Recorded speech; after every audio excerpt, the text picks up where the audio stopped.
As I'm sure you've heard by now, Philadelphia and Anaheim just linked up to swap 2 top 10 overall young draft picks who were supposed to be building blocks for those teams. Cutter Gauthier was selected 5th overall in 2022 and just absolutely lit up the World Juniors with Team USA as they won a gold medal. He was sent to the Anaheim Ducks in an extremely strange situation. We'll get more into it in a minute. But in return, Philly manages to get Jamie Drysdale, who was one of the most promising young defensemen in the Ducks system. Now, when Drysdale was drafted at 6th overall in 2020, he was thought of as the next #1 star defenseman in Anaheim, but with the emergence of Pavel Mintyukov and Olin Zellweger coming soon, clearly Anaheim felt like he could be expendable. Plus, they're still trying to figure out exactly what they have in guys like Zegras and McTavish in terms of offense. Are they 60, 70 point players, or are they more than that? So adding a guy like Cutter Gauthier, who just, like I said, had a great performance at the World Juniors, makes total sense for Anaheim as they try to supercharge the future of their offense. And on the Philly side of things, I think this is a great move by Danny Briere. I mean, Jamie Drysdale's only played 18 games in the past 2 seasons. He's had some serious injury trouble, but if he can stay healthy, this is a piece that slots in perfectly on that Flyers team that's getting younger with a healthy dose of veterans mixed in there, making a good team even better. I think this trade could be a win-win for both teams. I mean, obviously,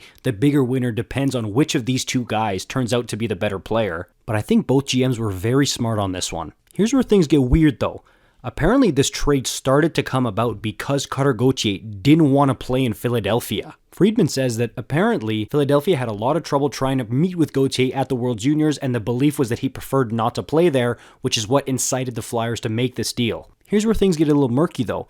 During the intermission of the Flyers-Penguins game after this trade was made, Danny Briere spoke to the media, and he said straight up that when Gauthier was drafted by the Flyers, he said he was built to be a Flyer and he couldn't wait to join that organization. But then, maybe a few months later, told us that he didn't want to be a Flyer, didn't want to play for the Flyers. So now at first listen, when I heard a few months later, I was thinking, all right, I guess maybe that could line up with what Friedman said. It's been a year and a half since Gauthier was drafted, but whatever, sure, a few months later. But then Briere came out and elaborated that they wanted to protect him once he decided he didn't want to play for the Flyers anymore in case he were to change his mind again to want to play for the Flyers. I'm not kidding, Briere actually said this in this media conference. But then, lining up with what Friedman said, according to Briere, once it had been months where Gauthier and his camp refused to meet with the Flyers or go to Philadelphia, that's when they decided, all right, it's time to make a trade happen. Also, later on in the media availability, Briere does mention that this dates back to the World Championships last May, so maybe what Friedman is referring to,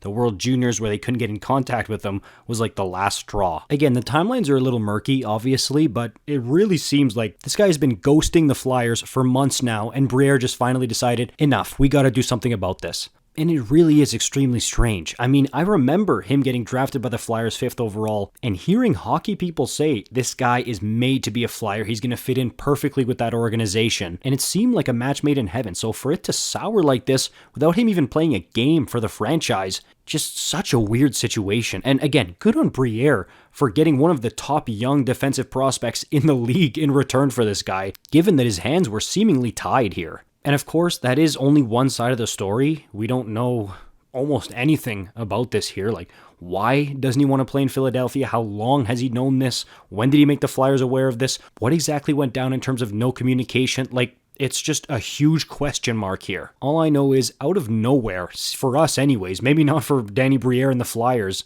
2 really key young prospect pieces got swapped on a random Monday night, and here we are trying to figure out why. Let me know your thoughts on this in the comments down below as usual. Like, subscribe if you're new. I'll see you in the next one. Peace out.